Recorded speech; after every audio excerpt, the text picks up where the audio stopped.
This is just a little warning to say that this video is full of spooks and spiders and all that kind of stuff. So if you scare easily, then maybe this video isn't for you.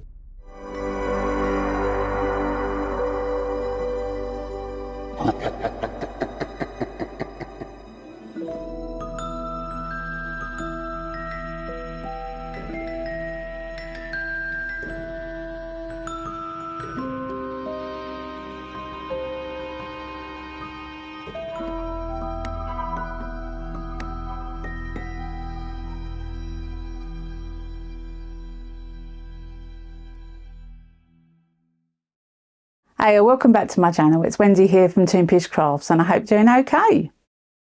Now this is the last video I'm putting out before Halloween.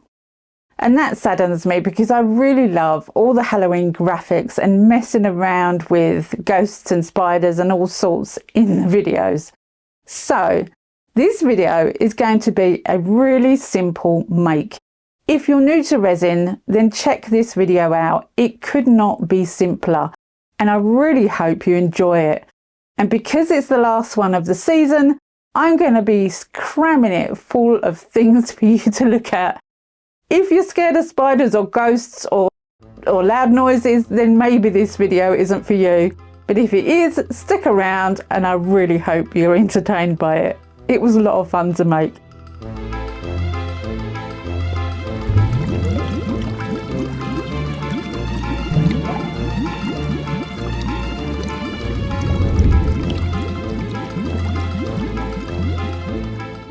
So I'm going to be using a mould that Claire at Claire's Crafty Corner very kindly gifted to me. It's a Moulds and Shapes mould. And it has the ruffled effect on it. I don't know what you call that effect, but I'm calling it ruffled for the sake of something. And as this is going to be such a simple project, I'm just going to put some spiders in it. I'm going to jazz it up with some colour, and I really need to figure out how many spiders will go in each coaster. And it seems like there's not just plastic spiders in this bag. That's a bit worrying. I'm not that keen on spiders, I don't know about you, but they seem to be making their home here. Anyway, I figured out that I could put 2 or 3 spiders in each coaster. So I'm going to make a couple with 2 and a couple with 3. It's simple. I do have to make sure that they're as flat as they can be so that they actually fit in the depth of the coaster.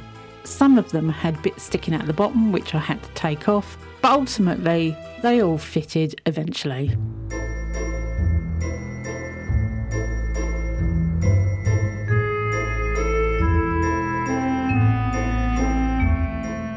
Once I cleaned up all the cobwebs and got rid of all those little pesky spiders, I decided to colour each of these coaster moulds. I'm using the Tiny Turner pigments. I do sell these on toonpish.com. This one is the silver flakes.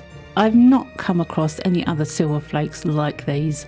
They spread beautifully and they give a completely shiny silver surface. Not like the foil that you would normally get that goes everywhere and ruffles and doesn't sit right unless you spend a lot of time on it. It does if you spend a lot of time on it, but this foil doesn't take much at all.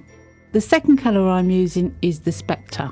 And that is a beautiful blue. You can't see it on this mould because the mould is very light coloured.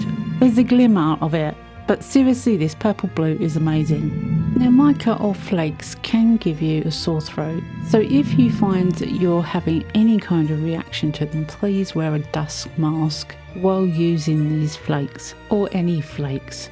And when you're pouring resin, you really do need to use PPE at all times.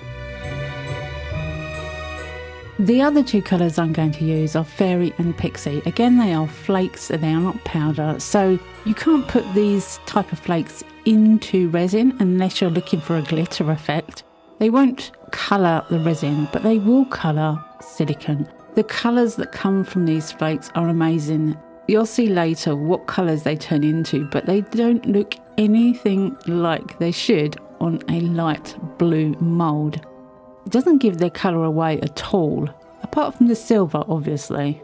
Looking at the footage, the Spectre looks yellow, Admittedly, you can see that Pixie and Fairy have a pinkish reddish tint, but it's still quite confusing on a blue background, and I'm using a very soft, fluffy makeup brush to really burnish the colours into the mould.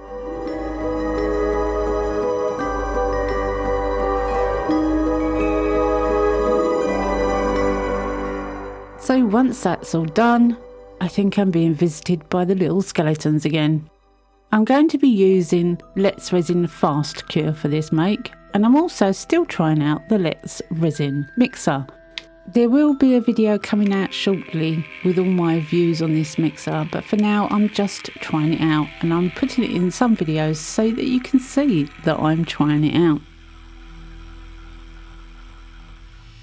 Once it's mixed, it goes into the Let's Resin bubble removing machine. Now the mixer and the bubble removing machine are optional. I like using them. It means I get a very well mixed, clear, bubble-free resin without going into a pressure pot. So once the resin comes out of the bubble removing machine, I give it a quick squirt with isopropyl alcohol to get rid of the top bubbles. And I have lovely resin that is bubble free. And I'm just going to put a thin layer of resin down on these coasters so that then I can add my spiders. Popping the spiders in, it's literally just putting them down, making sure that they sit where I want them to, hoping I don't get too many real ones around again.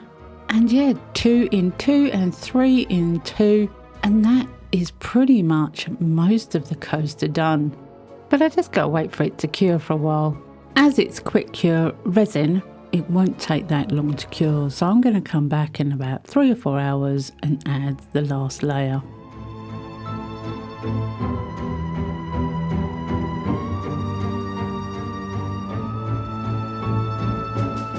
About 4 hours later, it's not fully cured, but it's cured enough to get some more resin. So I've made up quite a large amount of resin this time. I've put it in the bubble removing machine for about 10 minutes. And when it's all nice and bubble free, I can pour it over the top of the spiders. This resin is warm. Resin likes to be about 25 degrees when it's being poured and when it's curing. That's a really important bit to remember.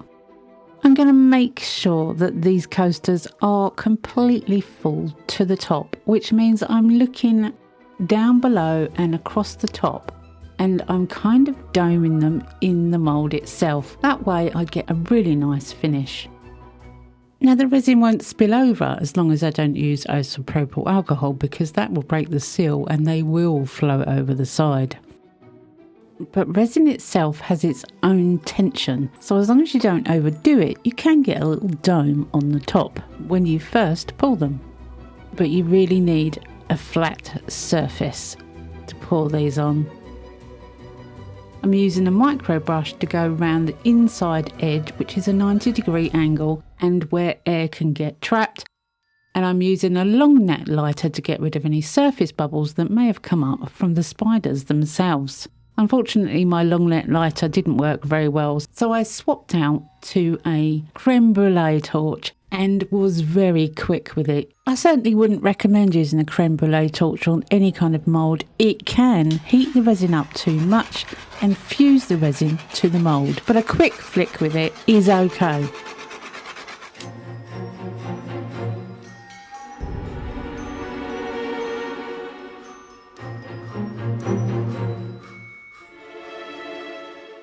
The following day I can demold, and that is pretty much it for these coasters. But look at those colours. You can leave these colours completely clear and you'll still have a beautiful colour. Or you could spray the back black. Then you will get an even brighter colour. That's all it would take, black spray paint on the back, which is ideal if you want that dark colour. If you don't, if you're happy with the way it looks, and it still looks amazing without a black background. That's the amazing thing about Emma's colours. They are stunning. You can see that Spectre is absolutely stunning. It's my favourite. Now, of course, you don't have to use Emma's colours. You can use any colours that you want to colour these moulds. I use them because I absolutely love them. And the silver is silver. I love these very simple coasters. I think the mould is absolutely beautiful and the outcome is just so simple, so sweet and ideal for this time of year. A simple make and effective Halloween piece, and I really hope that you do try this if you're new to resin, because it is so simple. Thanks to Claire for the mould. Thanks to Moulds and Shapes for giving the mould to Claire. I love this mould. I do really love this mould, and I think you could use it in a lot of different ways. The colours are so spectacular. You can see while I'm moving the coasters around the different colours that are in these pieces. I love those little spiders. They're just plastic spiders. I picked them up from Amazon. They're so easy to get a hold of. You could probably get them from the dollar store or the cheap store downtown. But they just look so effective in these coasters. You could do all sorts of things with these. You could colour the sides if you really wanted to. You could put feet on the bottom. You could spray the back black. But at the end of the day, they're a simple make and they're perfect for Halloween. Now, I've just been handed a note by my little skeleton friend, and I think he's got some friends that want to join in. So I'll say see you next week, and I hope you have a wonderful Halloween.